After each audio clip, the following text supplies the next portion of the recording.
8 दिसंबर को रिजल्ट निकला। 11 दिसंबर को आदरणीय मुख्यमंत्री महोदय जी ने शपथ ली और 12 दिसंबर को लगभग 632 संस्थान जो पूर्व की सरकार ने जनहित में हिमाचल प्रदेश के लोगों के लिए खोले थे, एक नोटिफिकेशन के ऊपर बंद कर दिए। उससे आप पूरे हिमाचल प्रदेश में आम व्यक्ति में रोष है। हम आपसे आग्रह करना चाहते हैं, निवेदन करना चाहते हैं कि आज जो हमने स्थगन प्रस्ताव दिया है उस पर आप विस्तार से आज चर्चा करने का हमें मौका दें, क्योंकि सरकार कंटिन्यूटी में बनती है। हिमाचल प्रदेश में जब प्रदेश में कांग्रेस की सरकार थी, आदरणीय वीरभद्र सिंह जी प्रदेश के मुख्यमंत्री थे। 1 अप्रैल 2017 से लेकर नवंबर 2017 तक लगभग 350 इंस्टीट्यूट उस समय की सरकार ने हिमाचल प्रदेश में खोले थे, जिसमें 21 महाविद्यालय थे। और प्रदेश में सरकार का परिवर्तन हुआ।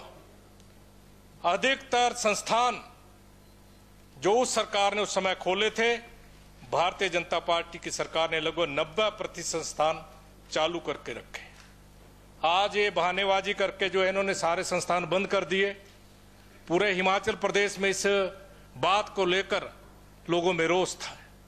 जहां पर हमने इलेक्ट्रिकल के डिवीजन खोले शिलाई जैसे स्थान पर। Conclude please.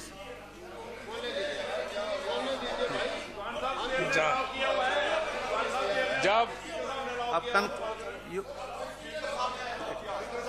Sukhram ji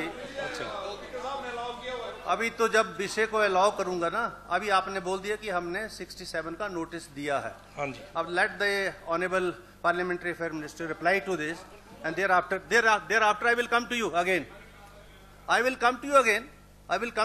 Please, I will come to you again. अध्यक्ष महोदय, नियम 67 में माननीय विपक्ष के विधायकों ने जो दिया है, कल भी इन्होंने दिया था।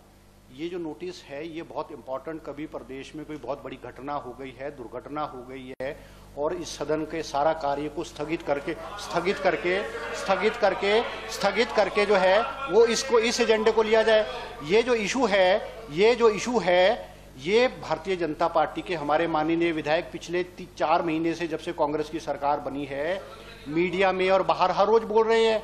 ये इससे सारी हिमाचल प्रदेश की जनता जो है अवगत है। ये इंपॉर्टेंट नहीं है। आज कल भी माननीय हमारे विधायक, भाजपा के विधायक जयराम जी की अध्यक्षता में सदन से वॉकआउट करके के इनके 95% इनके क्वेश्चन थे, विपक्ष के क्वेश्चन थे।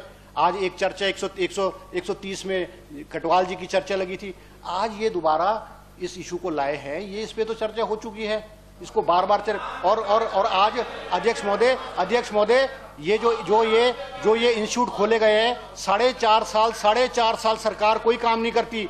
4.5 साल कोई सरकार काम नहीं करती। आखिरी 6 महीने में सत्ता को किस तरह से हासिल किया जाए, सत्ता को किस तरह से बना के रखा जाए, वो इनके मैं उदाहरण के तौर पे माननीय जयराम जी को कहना चाहूंगा। आपने 4.5 साल में 2 कॉलेज खोल दिए और लास्ट के 6 महीने में आपने 23 कॉलेज खोल दिए बगैर बजट के प्रावधान के। फाइनेंस ने अध्यक्ष महोदय, फाइनेंस ने अधिकांश संस्थाएं, 90% संस्थाएं जो आखिरी 6 महीने में खोली थी, फाइनेंस डिपार्टमेंट ने रिजेक्ट की थी। पॉलिटिकल आधार पे उन संस्थाओं को खोला गया था। पैरामीटर पे कोई भी संस्था पैरामीटर पे नहीं बैठती थी। अध्यक्ष महोदय, रणदीप शर्मा जी, मैं बोल रहा हूँ, 2 मिनट मुझे बोलने दो यार। आप बोलने दो ना, आप मुझे बोलने दो। और अध्यक्ष महोदय, I will come to you. Let him conclude. मैं बोल रहा हूँ यार। अध्यक्ष महोदय, मैं माननीय भाजपा के माननीय विधायक से कहना चाहूंगा, आपने राजनीतिक लाभ पाने के लिए इन संस्थाओं को खोला था। जनता ने आपको नकार दिया है, ठुकरा दिया है और आपको यहां से वहां पर बैठा दिया है। इस बात को आपको मानना पड़ेगा। और मैं माननीय जयराम जी से भी कहना चाहूंगा, कल जैसे इन्होंने जिक्र किया कि हिमाचल प्रदेश की फाइनेंशियल हालत खराब है, इन्होंने कहा आने वाले समय में भी वो सुधरने की बहुत कम गुंजाइश है। इनको तो माननीय जयराम जी को तो पता था प्रदेश की आर्थिक स्थिति क्या थी। In spite of the fact उसके बाद भी धड़ाधड़ संस्थाएं खोली गई है। अध्यक्ष महोदय, मेरा आपसे निवेदन है कि आप इस नियम 67 को DCM 67 पे आप अपना फैसला सुनाएं और इस सदन के आगे की कार्रवाई चलाएं। प्लीज प्लीज प्लीज नियम 67 के अंतर्गत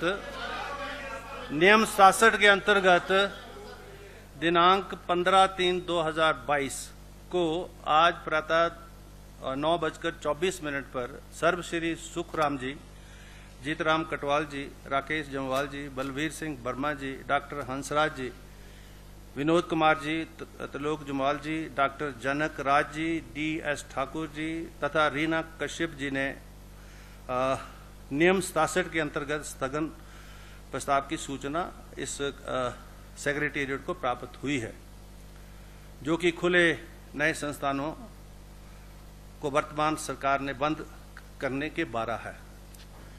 इस विषय पर हिमाचल प्रदेश विधानसभा की प्रक्रिया एवं कार्य संचालन नियम 69 और उसका सब रूल 8 के अंतर्गत जैसा प्रोवाइडेड है, प्रस्ताव किसी ऐसे विषय के संबंध में नहीं होगा जो भारत के किसी भाग में क्षेत्राधिकार रखने वाले किसी न्यायालय के निर्णय विच इज अंडर सब जुडिस के अंतर्गत हो तथा इस विषय पर हिमाचल प्रदेश उच्च न्यायालय में केस नंबर CWP 36/2023 में चुनौती दी गई है तथा मामला माननीय उच्च न्यायालय के विचाराधीन है। तो इसमें 2 तरह के विषय हैं। 1 मिनट, 2 तरह का विषय है। एक तो यही मैटर हाई कोर्ट के पास पेंडिंग है और कल भी इस माननीय सदन में उल्लेख हुआ है इसका, जैसा माननीय संसदीय कार्य मंत्री जी ने कहा है। लेकिन मुझे नहीं लगता कि जो रूल 67 है उसको इन्वोक एक्सट्रीम सर्कमस्टांसेस में किया जाता है। ऐसे एक्सट्रीम सर्कमस्टांसेस मुझे ऐसे लग नहीं रहे, मुझे ऐसे लग नहीं रहे नहीं। और मैं ये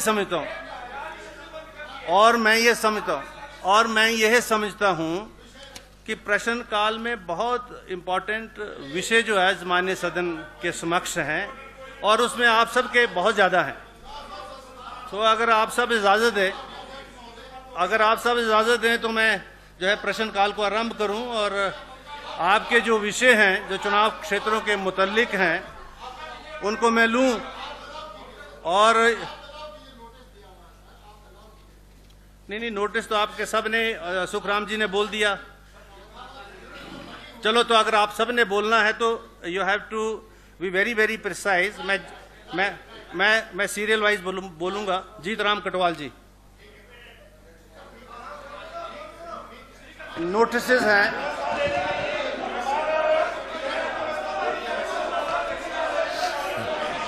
Just a minute. Honorable Chief Minister wants to intervene. Please take your seat.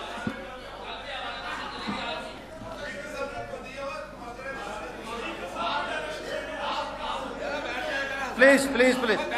Hansraj ji, please. Leader of the House is intervening. Please. No interruption, please. Leader of the House is intervening. Please. अध्यक्ष महोदय, नियम 67 एक ऐसा नियम हो गया है जो रूटीन का नियम हो गया है, कोई एक्सट्रीम नियम नहीं रहा है। लेकिन क्योंकि पिछले कल विधायक निधि को लेकर चर्चा करना चाहते थे, आज संस्थानों को लेकर चर्चा करना चाहते हैं। मैं जानता हूं कि अगर हम चर्चा को अलाउ भी कर देंगे तो भी खबर तब बनेगी जब वे वॉकआउट करेंगे, ऐसे खबर ही नहीं बनेगी। तो मैं चाहता हूं हिमाचल प्रदेश की जनता, हिमाचल प्रदेश के लोग जिस प्रकार 6 महीने में भारतीय जनता पार्टी की पिछली सरकार ने संस्थान खोले हैं, उस पर चर्चा को आप अलाउ कीजिए। Thank you. माननीय मुख्यमंत्री जी ने प्रस्ताव को ऑलमोस्ट जो है मान लिया है, इसलिए आज का जो सारा बिजनेस है ये सस्पेंड हुआ। अब नियम 67 के अंतर्गत ये जो विषय जो आप लाए हैं, सर्वश्री सुखराम जी, जीतराम कटवाल जी, राकेश जमवाल जी, बलबीर सिंह वर्मा जी, डॉक्टर हंसराज जी, विनोद कुमार जी, त्रिलोक जमवाल जी, डॉक्टर जनकराज जी, DS ठाकुर जी तथा श्रीमती रीना कश्यप जी जो विषय लाए हैं, मैं इस विषय को चर्चा के लिए इस मान्य सदन में ला रहा हूं। चूंकि ये विषय जो है सुखराम चौधरी जी ने लाया है, प्रायोरिटी नंबर 1, आप जो है जो बोलना चाहें जरूर बोलें।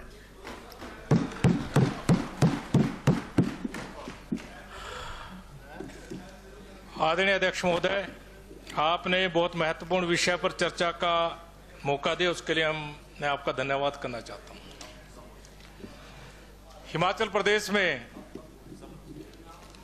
पिछले 5 वर्ष आदरणीय जयराम ठाकुर जी की सरकार ने प्रदेश में शासन किया और प्रदेश में पूरे विश्व में एक महामारी कोरोना के रूप में फैली और हिमाचल प्रदेश भी बहुत प्रभावित उस महामारी से रहा और 2 साल तक प्रदेश की सरकार ने, आदरणीय जयराम ठाकुर जी की सरकार ने इस कोरोना की महामारी से लड़के जो है हिमाचल प्रदेश के लोगों को बहुत बड़ी राहत दी, जिसके कारण हिमाचल प्रदेश में 2 वर्ष में कोई भी नया इंस्टीट्यूट नहीं खुला, बहुत कम इंस्टीट्यूट खुले और जब प्रदेश में स्थितियां अनुकूल हुई तो आदरणीय जयराम ठाकुर जी की सरकार ने अंतिम वर्ष में 900 संस्थान हिमाचल प्रदेश में खोले, जतन में खोले। मैं कुछ संस्थानों का आपको एग्जाम्पल देना चाहता हूं। जिला सिरमौर में इलेक्ट्रिकल के केवल 3 डिवीजन थे, पोंटा साहब में, नाहन में, राजगढ़ में। मैं शिलाई विधानसभा क्षेत्र का आपको एग्जाम्पल देना चाहता हूं। हमारा रोनाट का एरिया है जो चौपाल के बॉर्डर पे पड़ता है, उनका इलेक्ट्रिकल का डिवीजन राजगढ़ था। उनको अपने छोटे छोटे काम के डिवीजन के काम के लिए राजगढ़ जाना पड़ता था, जो लगभग 100 किलोमीटर से 100 किलोमीटर से ज्यादा का डिस्टेंस तय करके लोग वहां पर जाते थे। शिलाई के प्रॉपर के लोगों को अपने डिवीजन के काम के लिए पोंटा जाना पड़ता था। इसलिए जनहित में आदरणीय जयराम ठाकुर जी की सरकार ने शिलाई विधानसभा क्षेत्र में इलेक्ट्रिकल का डिवीजन खोला। उस विधानसभा क्षेत्र में B&R का डिवीजन है, IPH का डिवीजन है, 2-2 सब डिवीजन है, 2-2 BPO के ऑफिस हैं।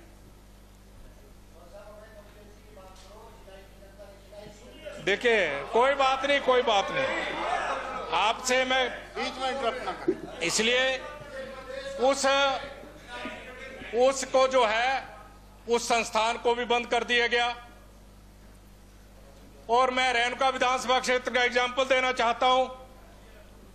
वहां के लोगों को इलेक्ट्रिकल का काम करवाने के लिए 4-4 डिवीजनों में जाना पड़ता था। 7-8 पंचायतें पोंटा डिवीजन में, 10-15 पंचायतें नाहन डिवीजन में और अब दूसरा एरिया रेणुका राजगढ़ डिवीजन में। हमने संगड़ा में डिवीजन खोला, जनहित में लोगों ने उसका समर्थन किया और उस समय तो वहां के जो हमारे स्थानीय विधायक थे वो भी उसका समर्थन कर रहे थे, परंतु वो भी राजनीति की बलि की भेंट चढ़ गया। पोंटा विधानसभा क्षेत्र में हमने सब तहसील राजपुरा में खोली, जहां से पोंटा लगभग 30-35 किलोमीटर पड़ता है। वहां पर सब नायब तहसीलदार बैठ गया, ऑफिस खुल गया, उद्घाटन हो गया, लोगों को घर द्वार पे सेवा मिलनी शुरू हो गई। वो सारे संस्थान बंद कर दिए गए। पीएससी नारीवाला में खोली, 6 पंचायतों के लोगों को लाभ मिलता था, वो बंद कर दी गई। और हमारी सरकार हमेशा कहती है, हिमाचल प्रदेश की आपकी सरकार भी बोल रही है कि किसानों की आमदन हमने दुगनी कर दी। 2 पशु चिकित्सालय हमने एक शिवपुर में खोला, जो 6 पंचायतों को लाभ देता था, वो आपने बंद कर दिया। और ऐसे सैकड़ों संस्थान आपने हिमाचल प्रदेश में बंद किए। जहां पर लोगों को घर द्वार पे सेवा मिलती थी, लाभ मिलता था, आपने उनको बंद कर दिया। आप बजट का बहाना लगा रहे हो कि हिमाचल प्रदेश में बजट की कमी हो गई, बजट नहीं है। मैं बताना चाहता हूं, जब प्रदेश में प्रोफेसर प्रेम कुमार धूमल जी की सरकार गई तो प्रदेश पर लगभग 27,000 करोड़ का कर्जा था। और जब प्रदेश में कांग्रेस की सरकार आई, जब कांग्रेस की सरकार प्रदेश में गई, प्लीज तो प्रदेश में जो कर्ज था वो लगभग 48,000 करोड़ हो गया। 21,000 करोड़ का कर्जा उस समय की कांग्रेस की सरकार ने हिमाचल प्रदेश में लिया। 21,000 करोड़ का कर्जा, 21,000 करोड़ का कर्जा कांग्रेस की सरकार ने लिया। और हमने उसकी देनदारियां भी दी। और हमने नहीं कहा कि हिमाचल प्रदेश में पैसे की कमी आ गई। और आपकी सरकार ने अप्रैल 2017 से नवंबर 2017 तक हिमाचल प्रदेश में लगभग 350 संस्थान हिमाचल प्रदेश में खोले। 21 महाविद्यालय खोलकर आपने दिए। एक हफ्ते में कोई बजट का प्रोविजन नहीं। आपने तो एक-एक कमरे में खोल दिए। एक-एक कमरे में जैसे दुकान होती है, ऐसे आप कॉलेज खोल कर गए। प्रदेश में सरकार का परिवर्तन हुआ। मैं आदरणीय जयराम ठाकुर जी की सरकार को बधाई देना चाहता हूं। उस समय हमने वो सारे कॉलेज हिमाचल प्रदेश के जनहित में चालू करके दिए। 350 से लगभग 95% इंस्टीट्यूट हमने खोलकर चलाकर हिमाचल प्रदेश में दिए। हमने बजट का प्रोविजन भी किया। हमने आपकी तरह बहानेबाजी नहीं लगाई। आप पहले दिन से बहानेबाजी मार रहे हो। पहले दिन से हिमाचल प्रदेश के लोगों को मिसगाइड कर रहे हो, गुमराह कर रहे हो कि हिमाचल प्रदेश में बजट नहीं है, हिमाचल प्रदेश में पैसे की कमी है। इसलिए जो है, मैं ये कहना चाहता हूं आपके माध्यम से, हिमाचल प्रदेश नो इंटरप्शन, आज हिमाचल प्रदेश के लोगों ने प्लीज आज हिमाचल प्रदेश के लोग 3 महीने में सड़कों पर आ गए। 8 लाख लोगों ने महामहिम राज्यपाल जी को हस्ताक्षर कर इन इंस्टीट्यूटों को चलाने के लिए दिए। इसलिए ये जो सरकार है, ये बहानेबाजी की सरकार है। ये बहानेबाजी की सरकार है। हर एक काम को वेटिंग करवाने की। आपने तो टेंडर रद्द कर दिए। 31 आपने मार्च तक की कह दिया कि 31 मार्च तक कोई टेंडर नहीं लगेंगे। पिछले सारे टेंडर आपने रद्द कर दिए। सारा हिमाचल प्रदेश का सारा सिस्टम आपने बंद कर दिया। विधायक निधि आपने बंद कर दी। एसडीपी का पैसा आपने बंद कर दिया। ऐसा कौन सा हिमाचल प्रदेश में यहाँ कौन सी आपत्ति आ गई जो आपने सारी चीजें बंद कर दी?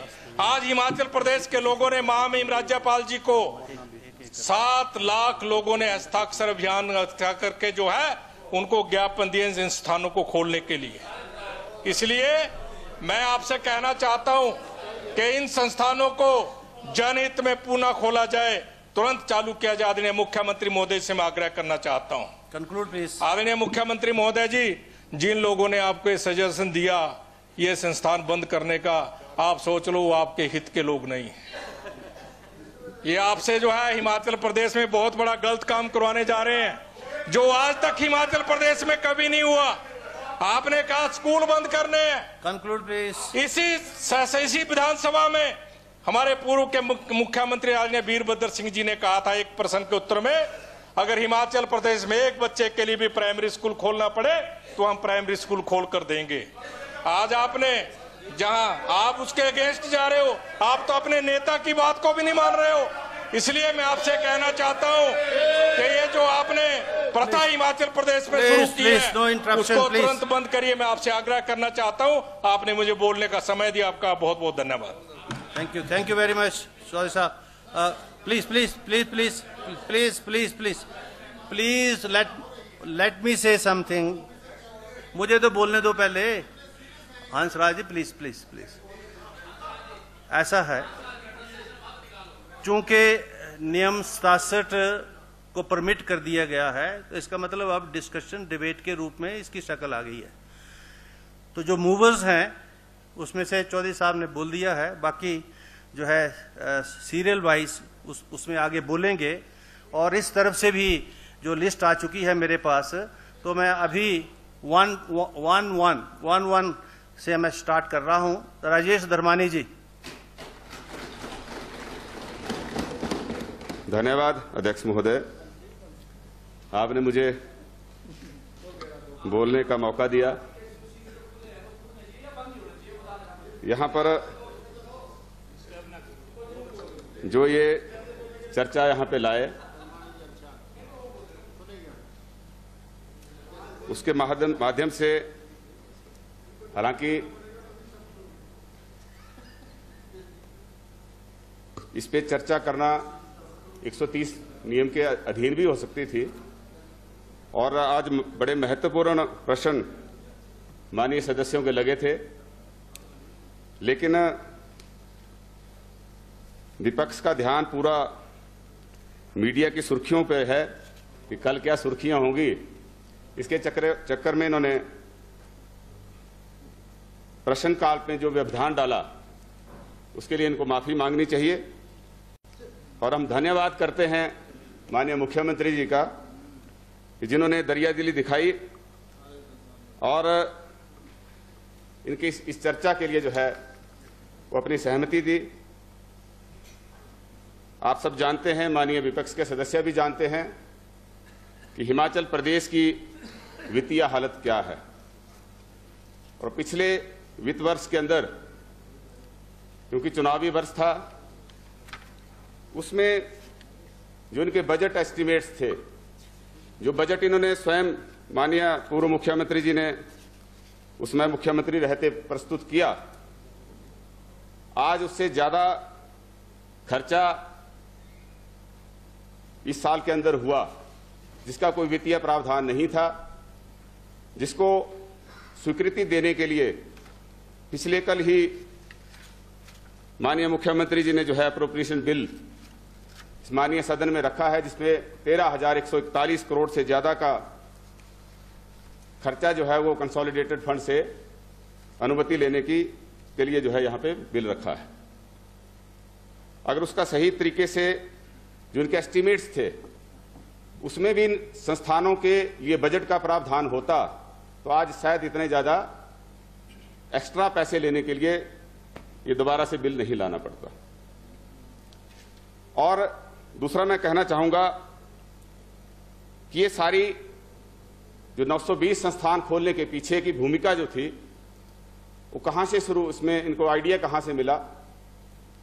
अक्टूबर 2021 में हिमाचल प्रदेश में 4 विधानसभा क्षेत्रों में उपचुनाव हुए, और 3 विधानसभा क्षेत्र में और 1 लोकसभा, और दोनों जगह पे दिल्ली और हिमाचल प्रदेश में भारतीय जनता पार्टी सत्तासीन थी। उसके बावजूद हिमाचल प्रदेश की प्रबुद्ध जनता ने तीनों विधानसभा और मंडी लोकसभा सीट में भारतीय जनता पार्टी को हराकर कांग्रेस पार्टी के उम्मीदवारों को जिताकर यहां से भेजा, और उसकी वजह से ये भारी दबाव में आए और उस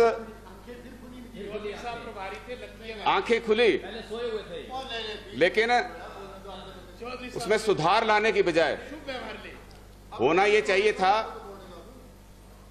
कि गवर्नेंस इंप्रूव करते, वित्तीय प्रबंधन में सुधार लाते, और जो गलतियां पिछले 4.5 साल से हो रही थी, 4 साल से, उनमें कोई करेक्टिव स्टेप्स लेके बेहतरीन सरकार देते। लेकिन बजाय उसके करने के इन्होंने एक आसान तरीका ढूंढा कि किस तरह से लोगों को प्रभावित करके अपनी जो चुनावी वैतरणी नदी है उसको पार किया जाए, कैसे लोगों को ठगा जाए। लेकिन माननीय अध्यक्ष महोदय, जिस व्यक्ति ने कभी गाय की सेवा ना की हो, वह अंतिम समय में गाय की पूंछ पकड़ के वैतरणी नदी पार करना चाहे तो गौ माता भी क्या करेगी। तो यही हालत विपक्ष की तरफ से भी हुई, यही कोशिश विपक्ष की तरफ से भी हुई। यहां जो मिसमैनेजमेंट थी, अभी माननीय वरिष्ठ सदस्य सुखराम चौधरी जी ने तर्क दिया कि कोरोना की वजह से हम कुछ नहीं कर पाए, लेकिन हम इस माननीय सदन के ध्यान में लाना चाहते हैं, लोग इनसे नाराज इसलिए थे क्योंकि कोरोना महामारी के दौरान जो मिसमैनेजमेंट देखने को मिली, जिस तरह से अव्यवस्था का माहौल था, असंवेदनशीलता का माहौल था, उसकी वजह से लोगों में भारी रोष था, जो उपचुनाव में भी देखने को मिला। विषय से नहीं भटक रहे, सुखराम चौधरी जी ने इसके बारे में बोला, लेकिन मिसमैनेजमेंट इस तरह से रही। नहीं, आपने कोट किया इसलिए मैं उसको उसी संदर्भ में बात कर रहा हूं। Please address the chair, you please don't. Mismanagement इस तरह से रही कि उस समय के जो माननीय स्वास्थ्य मंत्री थे, उनको भी उनके पद से हटाना पड़ा। पीएम केयर फंड के अंदर वेंटिलेटर्स प्रोवाइड किए गए और उनका जो वितरण था, मैं बिलासपुर जिले में देख रहा था, उसमें वो विधानसभा क्षेत्र बार कर दिया, जबकि वेंटिलेटर को चलाने के लिए 3 तरह के एक्सपर्ट स्पेशलिस्ट चाहिए, और वो वैसे के वैसे पड़े रहे। बिलासपुर जिला मुख्यालय अस्पताल में भी वहां पे वेंटिलेटर आए, लेकिन ऑपरेशनल नहीं हुए। हमने मीडिया के माध्यम से सरकार का ध्यान आकर्षित करने की कोशिश की। जो एम्स में डॉक्टर तैनात थे, क्योंकि उसमें एम्स जो था वो फंक्शनल नहीं था, 78 डॉक्टर थे, उनकी सेवाएं ली जाए और इन वेंटिलेटर्स को चलाया जाए, लेकिन उसका प्रबंध नहीं कर पाए। हालांकि माननीय मुख्यमंत्री जो उसमें थे, उन्होंने इस मैटर को टेकअप किया, लेकिन भारत सरकार ने उनकी भी नहीं सुनी और लोग मरते रहे, और जो डॉक्टर एम्स के थे वो आइडल बैठे रहे, जो वेंटिलेटर थे उनको इंस्टॉल नहीं कर पाए, उनको ऑपरेशन नहीं कर पाए। तो वो रोष जो था उस वजह से था, उसको एड्रेस करने की बजाय संस्थान खोलने का एक नया तरीका इन्होंने अपनाया। संस्थान खोलती है, सारी सरकारें खोलती हैं, और नीड बेस्ड खोलती हैं। हम सब इस बात को भी जानते हैं कि चुने हुए प्रतिनिधियों के ऊपर जनता का भी भारी दबाव होता है। हर प्रतिनिधि चाहता है कि उसके समय में कुछ ऐसी संस्थान खोले जाएं, कुछ ऐसे कुछ किया जाए जिसे लोग याद रखें। इसके लिए सिर्फ हमारे भारतीय जनता पार्टी के साथी भी दोषी नहीं है, लोगों को भी सोच विचार करना पड़ेगा कि क्या मांग जनप्रतिनिधि के सामने रखें या क्या नहीं रखें। आज हमारे पास जियो स्पेशल टेक्नोलॉजी सेंटर है, सरकार को चाहिए कि उसकी सहायता लें। पूरी मैपिंग पूरे प्रदेश की है, कहां कितनी पॉपुलेशन है, कौन सा सेंट्रल पॉइंट पड़ता है, और वहां पर जो है नीड बेस्ड जो है वो संस्थान खोले जाएं और जो वर्तमान में संस्थान हैं उनको पहले फुली फंक्शनल किया जाए। अभी माननीय हमारे जो शिक्षा मंत्री हैं उनसे मैं डेटा ले रहा था। पिछले 4.5 सालों में भारतीय जनता पार्टी की जो सरकार के 4.5 साल थे उसमें मात्र 2 कॉलेज खोले गए और लास्ट के 5-6 महीने में 23 कॉलेज खोल दिए। तो ये ऐसी देवीय शक्ति जो जैसे मुख्यमंत्री जी कहते हैं वो ऐसी देवीय शक्ति कैसे आई हो आप जानते हैं। उसी तरीके से प्राइमरी स्कूल 24 खोले गए 4.5 सालों में और 45 खोले गए 1 अप्रैल 2022 के बाद। मिडिल स्कूल 4.5 साल में 45 खोले गए और लास्ट के 6 महीने में 84 खोले गए। हाई स्कूल 49 खोले गए 4.5 सालों में और 131 खोले गए लास्ट के 6 महीने में। प्लस 2 53 खोले गए 4.5 सालों में और 98 खोले गए लास्ट के 6 महीने में। तो ये दर्शाता है कि कितने दबाव के अंदर ये सब कुछ इन्होंने किया। आज हालत ये है माननीय अध्यक्ष महोदय कि 155 कॉलेज में से 119 कॉलेज में प्रिंसिपल नहीं हैं। मेरे विधानसभा क्षेत्र के अंदर एक संस्कृत कॉलेज है, काफी पुराना, प्राइवेट संस्था उसको चलाती है। उसमें गवर्नमेंट से एड मिलती थी उनको। 2 साल पहले उसका सरकार ने अधिग्रहण किया। मात्र एक अधीक्षक वहां पे तैनात किया गया। 2 साल से जो उस प्राइवेट कॉलेज में अध्यापक थे आज दिन तक उनको वेतन नहीं मिला, क्योंकि जो सरकार की ग्रांट इन एड मिलती थी वो भी बंद हो गई। 2 साल में भारतीय जनता पार्टी ने क्या प्रबंध किया इसके बारे में माननीय मुख्यमंत्री जी आपसे मैं आग्रह करूंगा कि इसकी जानकारी दे। 2 साल का तो बड़ा लंबा समय था। Conclude please. नहीं, मैं आपकी जो उस समय की व्यवस्था थी उसके बारे में आपका ध्यान आकर्षित करना चाह रहा हूं और सरकार का भी। 2 साल का समय था। 2 साल के समय में उसका सरकारीकरण सही तरीके से नहीं हुआ और आज भी उनको वेतन नहीं मिल रहा है। एक और कॉलेज खोला गया घंडालवी में, ये मेरे घुमारवीं विधानसभा क्षेत्र की बात है, और वहां पर जो घुमारवीं कॉलेज का प्रिंसिपल था उनके पास एडिशनल चार्ज था संस्कृत कॉलेज प्रिंसिपल का भी, और घुमारवीं कॉलेज के प्रिंसिपल को ही चार्ज एडिशनल दिया गया। नया जो कॉलेज खोला गया घंडालवी में उसका भी एक प्रिंसिपल 3 कॉलेज का प्रिंसिपल बन गया। जिस समय घंडालवी कॉलेज खोला गया उस समय घुमारवीं कॉलेज में 10 लेक्चरर की पोस्टें खाली थी। घुमारवीं कॉलेज के लेक्चरर्स को आदेश दिए कि 3 दिन आप घुमारवीं पढ़ाएंगे जहां पे 3200 बच्चे हैं और 3 दिन आप घंडालवी कॉलेज में पढ़ाएंगे। तो ना बच्चे सही तरीके से उनको लेक्चरर घुमारवीं में पढ़ा पाए और ना जो है घंडालवी में पढ़ा पाए, और उसका नतीजा निकला कि जिन बच्चों ने घंडालवी में एडमिशन ली थी तो धीरे धीरे विड्रॉ करके वो शिफ्ट हो गए दूसरे कॉलेज के अंदर। ऐसी ही स्थिति पूरे कॉलेज के अंदर, पूरे प्रदेश के अंदर रही। आज हम जैसे सुखराम जी ने बात की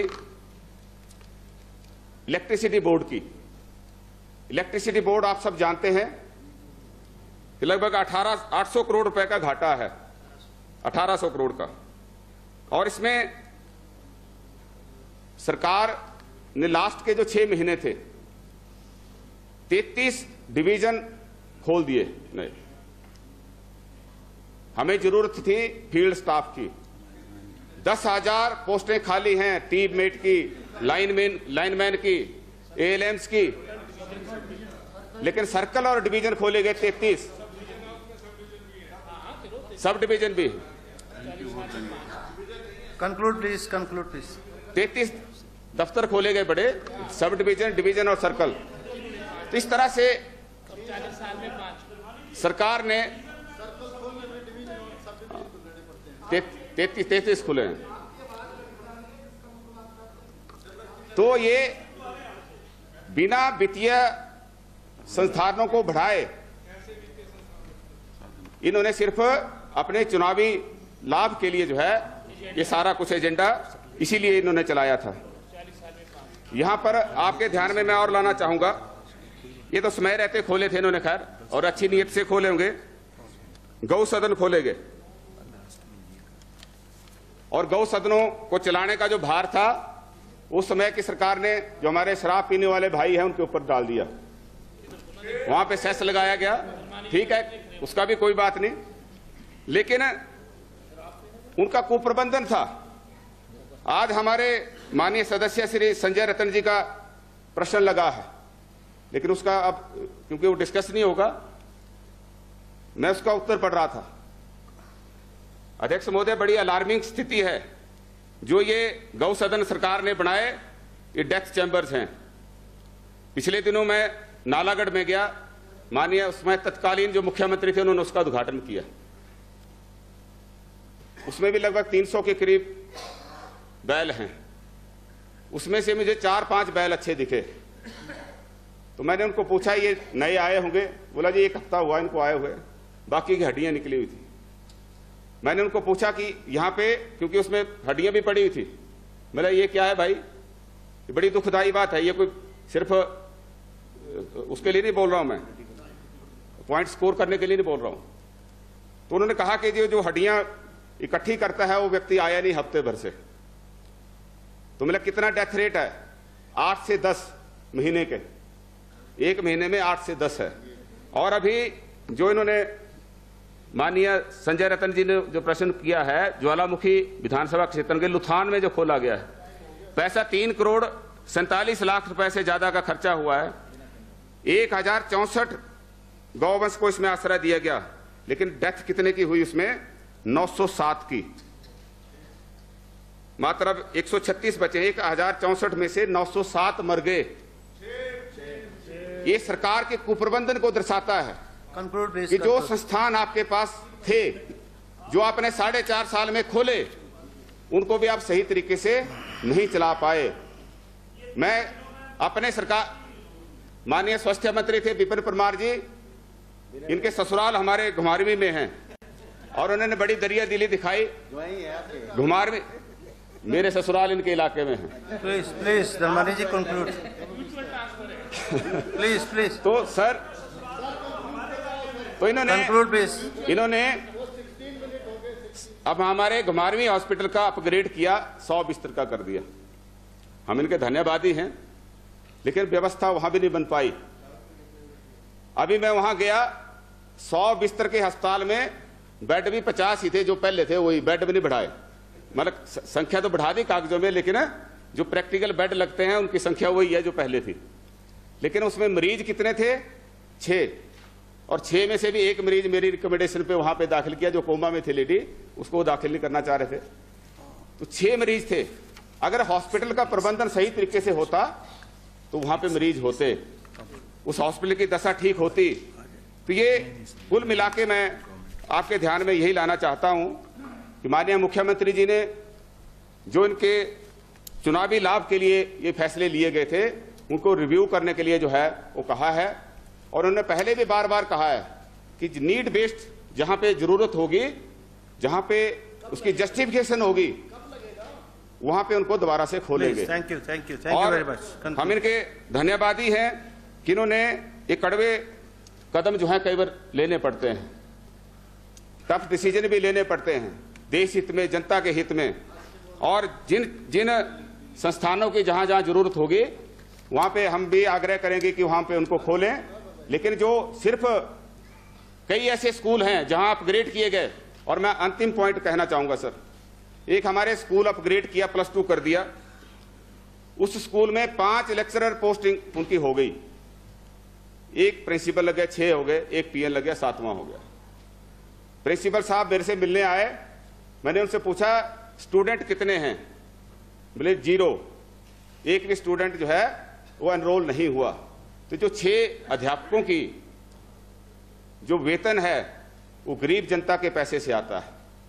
गरीब जनता जब राशन खरीदती है, दवाई खरीदती है, यहां तक कि जो मुर्दे पे डालने वाला कफन है उसके ऊपर भी भारतीय जनता पार्टी की केंद्र सरकार ने जीएसटी लगा रखा है, उससे भी सरकार के खाते में पैसे जाते हैं। उस पैसे का दुरुपयोग जो है वो किया गया। तो मैं आपका अंतिम जो वक्तव्य है यही है कि आपसे मैं आपका धन्यवाद करता हूं और माननीय मुख्यमंत्री जी जब समय आएगा तो उचित कदम इस पे उठाएंगे। पहले ही इन्होंने भरोसा दिलाया है और जो प्रस्ताव इन्होंने राजनीतिक मंशा से लाया है इसको ये गैर जरूरी है, इसको लाने की जरूरत नहीं थी। आपका बहुत बहुत धन्यवाद। जय हिंद। अब इस चर्चा में क्योंकि ऑर्डर ऑफ प्रायोरिटी में तो जीतराम कटवाल जी हैं, राकेश जमवाल जी हैं, बलवीर सिंह वर्मा हैं जो इस साइड से हैं। अब डॉक्टर हंसराज जी ने मेरे रिक्वेस्ट की है तो जीतराम कटवाल जी अगर आप इजाजत देते हैं तो मैं इनको बुला सकता हूं। डॉक्टर जीतराम कटवाल। नहीं, खेमे के बटने की नहीं बात ना, मेरे से पूछा गया तो मेरी मर्जी थी, वो कोई बात नहीं। प्लीज प्लीज प्लीज प्लीज सुन लीजिए। धन्यवाद अध्यक्ष महोदय। आपने नियम 67 के अंतर्गत जो प्रस्ताव दिया है भारतीय जनता पार्टी के माननीय विधायकों द्वारा, उसमें मैंने भी अपने को शामिल किया और आपने मुझे मौका दिया, उसके लिए मैं आपका आभार व्यक्त करता हूं। माननीय धर्माणी जी ने कुछ पॉइंट बोले और बड़ा बैलेंस भी बोला अपने हिसाब से और नीड बेस की बात की। जहां तक संस्थान खुलने की बात होती है वो किसी सरकार के जो सीट में सरकार होती है उसका कार्य होता है। बंद करने वाला कार्य पहली दफा देखा हमने। अभी तक जो मेरे से पहले वक्ताओं ने कहा, उन्होंने भी ये कहा कि आपने 7 अक्टूबर को 21 कॉलेज खोल दिए थे, वो सब चले हैं। और उसके बाद मैं अपने चुनाव क्षेत्र से संबंधित 2017 की बात है, इलेक्शन उसके आचार संहिता से मात्र 5 दिन पहले। एक मिनट चौधरी साहब प्लीज, मैं बोल दूंगा, मैं अपने आप कर लूंगा। तो मेरे 2 हॉस्पिटल थे जिसकी उद्घाटन पट्टिका शिमला में ही बन के शिमला में ही हो गए थे। 70 संस्थान 7 अक्टूबर को करे। और third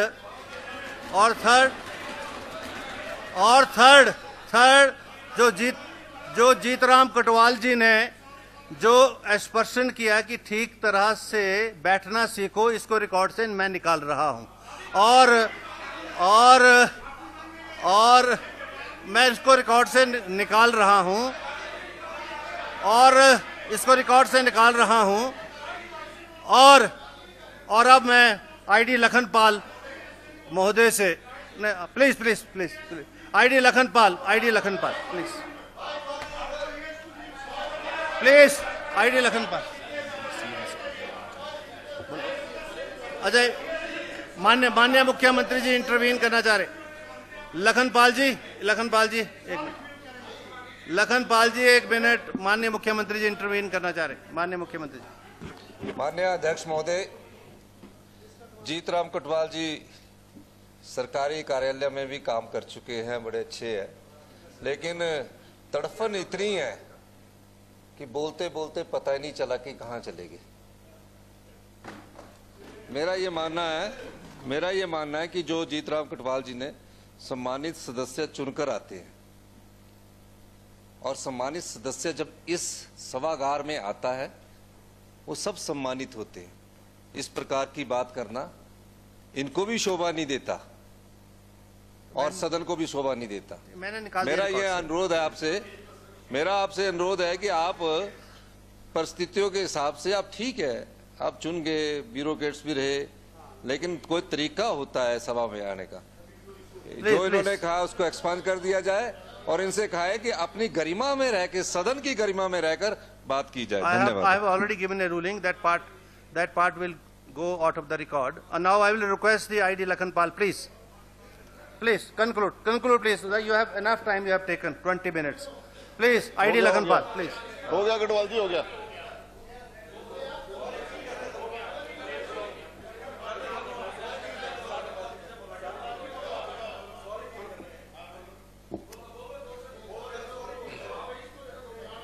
Within 1 minute you should conclude now. Jitram Katwal, please.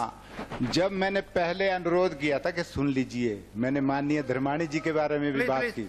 यहाँ मत बात करिए, आप यहाँ करिए बात ना, मेरे साथ बात करिए आप। I am sitting on the chair, नहीं बैठ के कमेंट्स करना, जबकि कोई ऑफेंस नहीं था मेरी तरफ से। ये नोट मैं आपको सदन को क्लियर करना चाहता हूँ, मेरी तरफ से कोई ऑफेंस नहीं था। बीच बीच में बार बार रोकना, मैं भी कुछ बोलना चाहता हूँ और मेरी भी कोई कंसंट्रेशन है और उसका भी पूरा सम्मान होना चाहिए इनको। ठीक है, आपने एक्सपेंज हो गया, कोई बात नहीं, परंतु एक बात जरूर है कि बैठ के बोलना या बार बार बोलना या चीख चीख के बोलना, ऊंचे ऊंचे बोलना ना, वो शोभा नहीं देता। मैं किसी को ऑफेंस नहीं किया हुआ, मैं आराम से बोला और मैं आराम से इशू रख रहा था। माननीय मुख्यमंत्री महोदय का मैंने कोट किया, इनको भी मैंने जो पॉइंट मुझे आते थे मैंने वो दिए, परंतु ये तरीका उस तरफ का भी सही नहीं था। Thank you very much. आप आईडी लखनपाल प्लीज। जयराम जी। माननीय अध्यक्ष महोदय,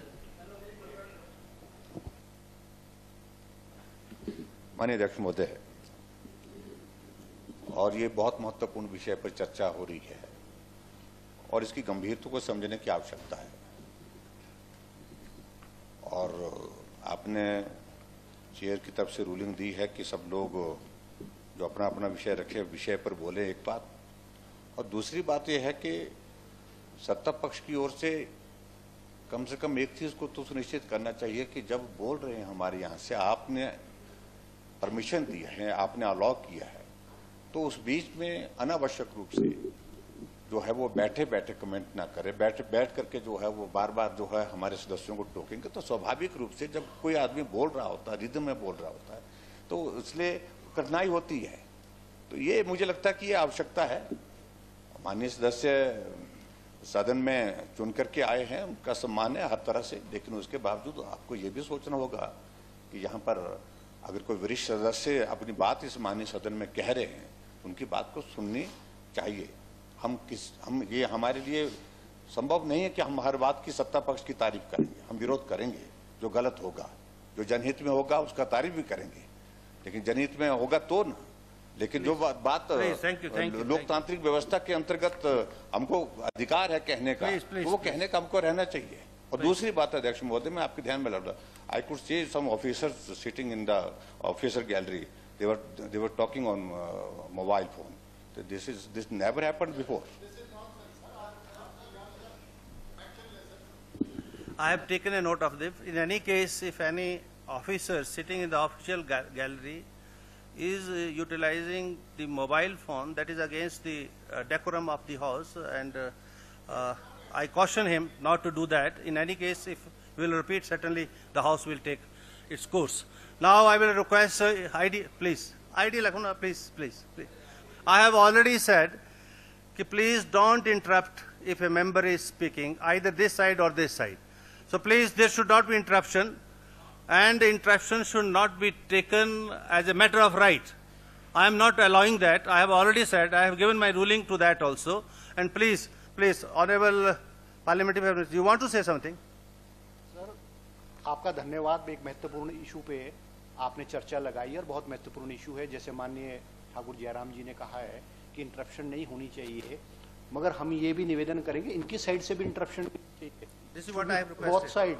अब ये हमारी साइड को तो पॉइंट कर रहे हैं, मगर it should B both side. जो माननीय सदस्य बोल रहा है उसकी बात को सब लोग सुने और वो नहीं करें। अब ये तो प्रेसिडेंट है कि भाई टिक्का टिप्पणी होती रही है, पहले से भी होती रही है, छोटी मोटी होती रहती है, मगर it should be taken by both. Lighter way में चलेगा, पर please don't interrupt. Now I will request the ID Lakhanpal, please take part in the discussions. धन्यवाद सर। आज नियम 67 के अंतर्गत एक महत्वपूर्ण चर्चा इस सदन में माननीय अध्यक्ष महोदय आपने और मुख्यमंत्री महोदय ने सब चर्चा करने के लिए जो स्वीकृति दी है, उसके लिए मैं आप दोनों का धन्यवाद करता हूं। और मुख्यमंत्री महोदय ने कई बार अपने संबोधन में कह दिया है कि व्यवस्था परिवर्तन है। आप बात को समझिए। आपने जो इस प्रदेश के ऊपर कर्ज छोड़ा है उसको भी समझिए। जब हम लोग उस तरफ से बोलते थे, जब नियम 67 के अंतर्गत पता नहीं कितने प्रस्ताव हमने सदन के समक्ष यहां रखे, अध्यक्ष महोदय के समक्ष रखे, एक भी नियम 67 के अंतर्गत आपने कभी चर्चा करने का मौका नहीं दिया।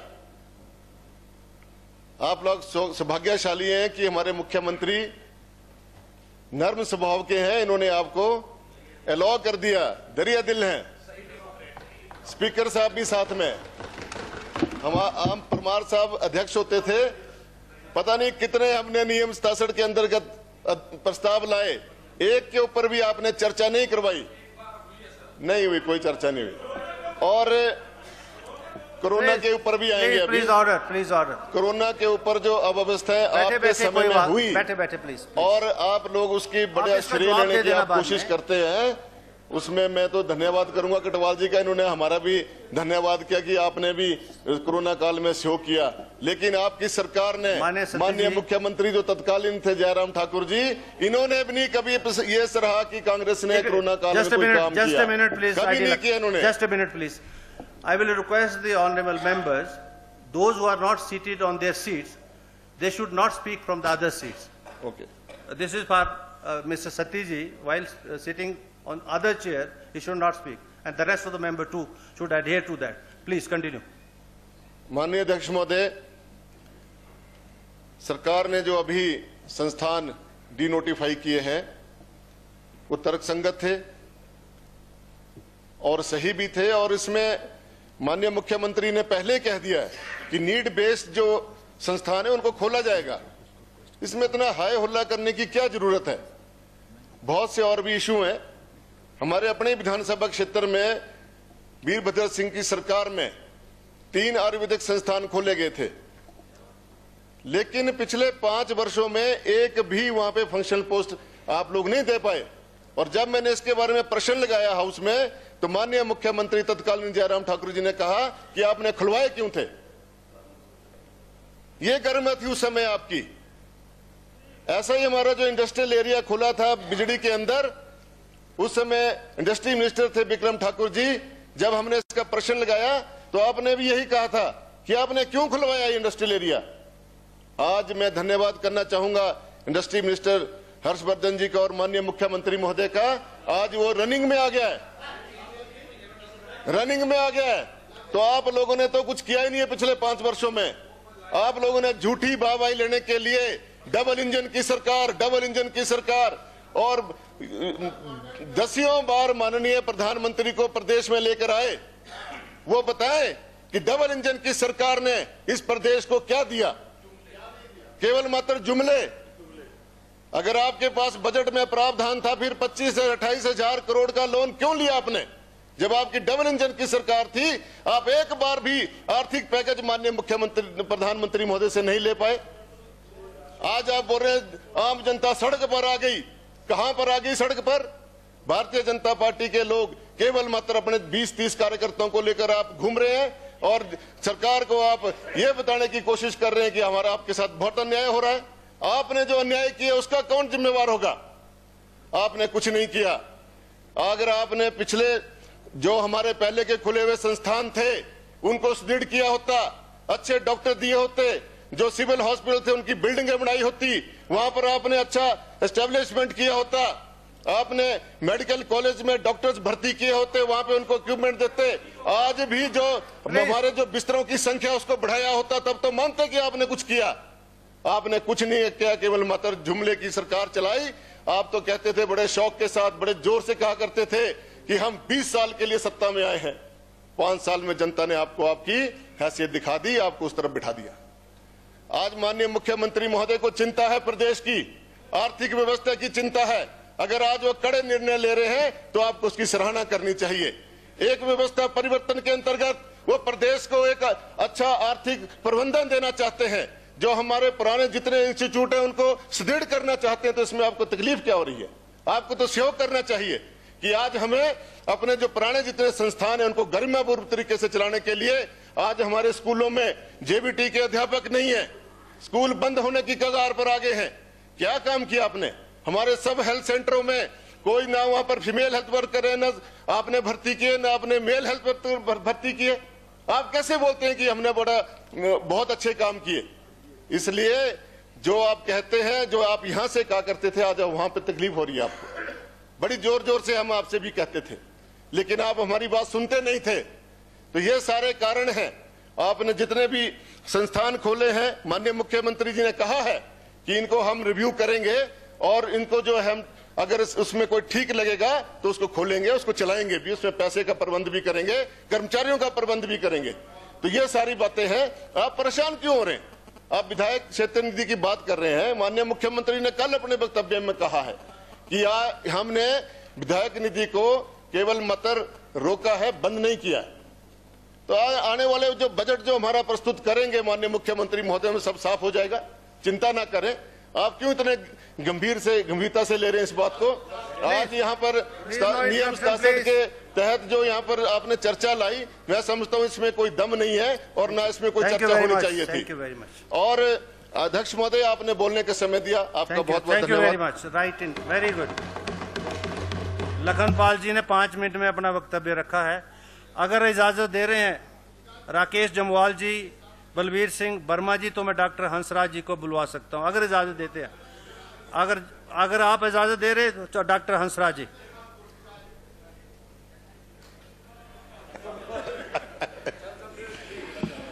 माननीय अध्यक्ष महोदय, एक नहीं सच्चाई बोलूंगा। Please Hansraj ji, please address the chair. अध्यक्ष जी, प्लीज एड्रेस द चेयर। जो महत्वपूर्ण चर्चा आपने अलाउ की है, मैं उसके लिए आपका बहुत आभारी हूं, धन्यवाद करता हूं सर। ये बहुत अरसे बाद हुआ है कि ऑनरेबल स्पीकर ने जो है वो इतनी महत्वपूर्ण चर्चा अलाउ की है। मैं आपको सच में बहुत बहुत धन्यवाद करता हूं। और आपका जो लंबा विजन है टुवर्ड्स द लेजिस्लेशन, वो आपने शो किया है सर, और मैं आपको सच में बहुत बहुत बधाई देता हूं। Come to the subject. माननीय अध्यक्ष come to the subject please. Sir, ये डिस्टर्ब करें। Come to the subject please. माननीय अध्यक्ष जी, मैं तो पिछली बार से सुन रहा हूं और इस बार बहुत जबरदस्त, इस बार जो है वो प्लीज एड्रेस, मैं डायरेक्शन ऐसे कर लेता हूं। माननीय अध्यक्ष महोदय, मैं पिछली बार से देख रहा हूं और इस बार तो बड़ा विचित्र देखने को मिला। जब आदरणीय सुखविंदर सुक्खू जी ने सत्ता संभाली और उन्होंने एक बहुत जबरदस्त नारा दिया, व्यवस्था परिवर्तन। जब ये सच में ऑनरेबल चीफ मिनिस्टर बने इस स्टेट के, अगर सबसे ज्यादा खुशी किसी को हुई होगी तो वो हंसराज को हुई हो। मुझे लगा कि सत्ता जो है वो राजघरानों से, कांग्रेस से भी निकली है, मतलब कांग्रेस से भी राजघरानों से सत्ता निकल करके एक ड्राइवर के हाथ, बेटे के हाथ में चली गई है। तो हमें लगा है, उस टाइम से लगा कि एक ऐसे यशस्वी व्यक्ति को जो है वो अब इस प्रदेश का मुखिया बनाया गया है, जो शायद एक आम लेजिस्लेटर, जो यहाँ पर बेचारे, कई बार मैंने इनको भी देखा है, यहाँ पर बैठे रहते थे और मैं भी इस कुर्सी को सुशोभित कर चुका हूँ माननीय जयराम ठाकुर जी और अन्य जो जितने भी वरिष्ठ लोग थे उनके आशीर्वाद से। तो मैं वहां से देखता था जो इनकी खींच थी टुवर्ड्स द स्टेट, कि भाई स्टेट क्या हो और स्टेट कैसे आगे बढ़े और हर विधानसभा क्षेत्र कैसे आगे बढ़े। उस टाइम के इनके वक्तव्य अगर ये खुद निकालेंगे रिकॉर्ड से, तो ये अपने आप को झकझोरेंगे कि भाई ऐसा क्या मैं इस कुर्सी पर बैठ गया जो अपने आप को आदरणीय सुखविंदर सुक्खू जी भूल गए। अब व्यवस्था परिवर्तन देखिए, अब इनके नाम में भी परिवर्तन आ गया और हिमाचल के नाम में भी परिवर्तन आ गया। हिमाचल जो है अब हिमाचल हो गया है और माननीय सुखविंदर सुक्खू जी बाद में होते हैं ठाकुर सुखविंदर सिंह सुक्खू जी अब हो गए हैं। मतलब ये व्यवस्था परिवर्तन तो सच में हुआ है। बुरा नहीं मानेंगे क्योंकि आपसे हमें बहुत लगाव है। आपने एक प्रिविलेज लगाया था एसडीएम पे, आपको अगर याद हो, उस वक्त मैं उसका चेयरमैन हुआ करता था। Please come to the content. मैं उसी पे ही आ रहा हूँ, उसी पे आऊंगा सर, मैं बस उसी पे ही आ रहा हूँ, ये उसी पे ही आ रहा हूँ मैं। मुझे बहुत अफसोस है इस बात का, जब एक व्यक्ति जिससे हमें बहुत उम्मीद होती है और 4 बार ये भी चुन करके आए हुए हैं और जिस विधानसभा क्षेत्र से चुन करके आए हैं, जो इनका विजन रहा है, अब मुझे नहीं पता है इनका क्या विजन रहा है, लेकिन हमने जब इनको देखा पिछली बार, जब हम साथ में बैठे हैं, कई बार बैठे हैं, हमें इनसे बहुत बड़ी उम्मीद है। बहुत बड़ी उम्मीद है। और इस उम्मीद के तहत ही हम इनसे ये आशा कर रहे थे कि जब ये निर्णय लेंगे तो पूर्व के जो जितनी भी सरकारें रही हैं उनको देख करके ये निर्णय लेंगे। और ब्यूरोक्रेट्स पे ये बहुत बोलते थे, यही ब्यूरोक्रेट्स तब भी हुआ करते थे, आज भी हुआ करते हैं, लेकिन ये तब भी गुमराह करते थे, आज भी गुमराह कर रहे हैं। सर अब मैं जिस विधानसभा क्षेत्र से आता हूं, मैंने दर्द इनको बताया था उस दिन जब एमएलए प्रायोरिटी की मीटिंग थी, आप थे उसमें मौजूद। मैंने इनको कहा कि तीसा में मान लो जैसे डिवीजन, एक ही उदाहरण दूंगा, उसी से ही पूरी स्टेट की स्थिति जो है वो निकल करके आएगी। अब ये कर्जा कर रहे हैं ना जी, 47,000 करोड़ का 48 का कर्जा छोड़ करके वीरभद्र सिंह जी की सरकार गई थी। अक्टूबर का महीना मेरे को याद है, एक ही नोटिफिकेशन पे 21 कॉलेजों को जो है वो नोटिफाई किया गया था, जिसमें 2 कॉलेज डलहौजी विधानसभा क्षेत्र में खुले थे, आपको भी मालूम होगा सर। और डिस्टेंस कितनी थी उन कॉलेजों की, जो उस टाइम की विधायिका थी आशा कुमारी जी, मौजूदा विधायक डीएस ठाकुर जी यहां पर हैं। एक कॉलेज की दूरी जो है वो 6 किलोमीटर की दूरी पे, एक कॉलेज जो है वो सलूनी में, दूसरा जो है वो भलई में, और तीसरा जो है वो लचोड़ी में खुल जाता। लेकिन उन कॉलेजों को जयराम जी जब चीफ मिनिस्टर बनते हैं बंद नहीं करते हैं। For the sake of interest of the Chamba और for the sake of interest of the Dalhousie उन्होंने उनको चलाया, और आज जो है वो फुल फ्लेज कॉलेज चलते हैं। जबकि 1 महीने बाद जो है वो कोड ऑफ कंडक्ट लग गया, अक्टूबर में जो है वो खोलते हैं और नवंबर में जो है वो कोड ऑफ कंडक्ट लग जाता है। 47 करोड़ का कर्जा जो है वो ये छोड़ करके जाते हैं। हम लोग जो है वो 69 करोड़ पे पहुंचते हैं, और माननीय सुखविंदर सुक्खू जी जब शपथ लेते हैं उसके बाद जो है वो 4,500 करोड़ का कर्जा 2.5 महीनों में ले लेते हैं। ये क्या व्यवस्था परिवर्तन है, और ये किस तरह का व्यवस्था परिवर्तन है? मैं तो इसीलिए दुखी हूं सच में। मसरूंड में बड़ी मुश्किल से हमने जो है वो कॉलेज खुलवाया। मेरा एक कॉलेज जो है वो 26 किलोमीटर की दूरी पे, दूसरा जो है वो 48 किलोमीटर की दूरी पे। और हमने रिक्वेस्ट की माननीय पूर्व मुख्यमंत्री आदरणीय ठाकुर जयराम जी से कि सर हमारा जो एस्पिरेशनल जिला है चंबा, आकांक्षी जिला, बैकवर्ड जिला, और उस बैकवर्ड का भी कौन कारण है? अब ये लोग, कई लोग नाराज हो जाएंगे मेरे, उसका कारण भी सिर्फ और सिर्फ कांग्रेस रही है। आजादी के इन 76 सालों में कांग्रेस ने हिमाचल में कितना शासन किया, वो मैं उसमें भी नहीं जाना चाहता कौन चीफ मिनिस्टर कैसे थे, कौन कैसे थे। सभी लोग अब जो हैं वो, कुछ लोग स्वर्ग में हैं, मैं किसी पे कोई आरोप नहीं लगाना चाहता, लेकिन सर टिप्पणी तो करनी पड़ती है। जब चंबा जैसा एस्पिरेशनल जिला चलना शुरू करता है, व्यवस्था परिवर्तन तो उस दिन मानता जिस दिन आपको इस माननीय हाउस में नहीं बिठा करके अपनी कैबिनेट में लेते और कहते कि चंबा के निर्णय जो है वो आपके माध्यम से होने। Please again I will request you, I am very happy on this chair, sir no and this chair is more important than any other chair for your information, and don't cause any kind of please don't cause any aspersion, don't cause any aspersion to the chair, please ये बीच में ना कहे, this should not be taken a part of the record, बीच में ना कहे, बीच में ना कहे, एक मिनट, बीच में ना कहे डॉक्टर हंसराज जी, और मेरा ये निवेदन है, while debating you should not bring this chair into the picture, please, while debating, please, I have taken a serious note of it. अब सर ऐसा है, आप चंबा को भली भांति जानते हैं, मैं पूरे हिमाचल पे जाऊंगा ही नहीं, मेरे को जाना, ये बाकी लोग हैं बोलने वाले, ये बुझाएंगे। चंबा में सर बिजली के जो है वो 2 ही डिवीजन हुआ करते हैं, आपको पता ही है सर। एक तरफ है तीसा जो चंबा से 100 किलोमीटर दूर है, दूसरी तरफ 75 किलोमीटर जो है वो बरमौर है। और चंबा का डिवीजन जो है वो, जो बिजली बोर्ड का डिवीजन खोला था माननीय जयराम ठाकुर जी ने उस टाइम, एक डिवीजन जो है वो 2 कंस्टिट्यूएंसी 3 को फीड करता है, चंबा, बरमौर और तीसा। अब अन्याय देखिए सर, इस बार हैवी स्नोफॉल हुआ चंबा में, यहां तो हुआ नहीं, क्योंकि यहां तो माननीय मुख्यमंत्री जी ने सुख आश्रय खोल दिए। अब दिक्कत क्या हुई है, गड़बड़ी क्या हुई है, जैसे हमारे शिवधाम का पैसा यहां से उठाया और ये भी नदौन ले गए, ये भी भाषण देते थे कि माननीय पूर्व मुख्यमंत्री जयराम जी वहां सिराज ले गए। लेकिन मैं आप में वो चीज देखना चाहता था सर, जो एक आप जिस तरह से अपने आप को प्रेजेंट करते थे, मेरा आपसे निवेदन है आप इस दुख को समझिए। एक जिसने मीटर लगवाना है वो व्यक्ति क्या 100 किलोमीटर जो है वो चंबा आएगा सर, या बरमौर ढूंढेगा एक्शन को? एक व्यक्ति जो है वो जो सर्विस वायर बदलना चाहता है, अभी हमारी 4 ट्रांसफार्मरें जो है वो 1 महीने से नहीं चल रही। मैं कोट कर रहा हूं यहां पर, ये मुलाजिम अगर बैठे हुए हैं इलेक्ट्रिसिटी बोर्ड के, वो आज अभी जानकारी अगर गलत हुई तो मैं रिजाइन कर दूंगा। आयल की हमारी पंचायत है, आज पूरे के पूरे 2 हफ्ते हो गए सर, ट्रांसफार्मर ही नहीं मिल रही है। हमारी डौरी की पंचायत है, वहां पर भी ट्रांसफार्मर नहीं मिल रही है। और अगर किसी को कहा जाए कि 4 खंभे वो आपने बदलने थे लकड़ी के, वो व्यवस्था करनी पड़ी है हमें। और इस बार जब हैवी स्नोफॉल हुआ, माननीय मुख्यमंत्री जी, आपके माध्यम से माननीय मुख्यमंत्री जी से मैं कहना चाहता हूं, सर पिछले 11 सालों से मैं विधायक हूं, माननीय चुराह की जनता की दया दृष्टि से। अब 11 सालों से हूं, मैंने कभी यह महसूस नहीं किया कि हैवी स्नोफॉल होता है। मेरा कभी देवी कोठी नहीं बंद होता था, 2-2 महीने बंद रहा इस बार, क्योंकि कहा कि जेसीबी नहीं है, पैसा ही नहीं है, रेस्टोरेशन में पैसा नहीं। और बैकवर्ड एरिया में आती हैं 54 पंचायतें मेरी, लेकिन उसका भी पैसा नहीं। विधायक निधि वैसे बंद कर दी गई। और अब हम लोग जाएं तो कहां जाएं सर? तड़पना तो ये है। कॉलेज की बात कर रहा हूं मैं, अपने डिवीजन की बात कर रहा हूं, उसके साथ उसको हमने जस्टिफाई किया था एक सब डिवीजन नकरोड में देकर के। तीसा में हमने इलेक्ट्रिसिटी बोर्ड का डिवीजन दिया था। कॉलेज हमने मसरूंड में खोला था। एक पीएससी हमने कोहाल में खोली।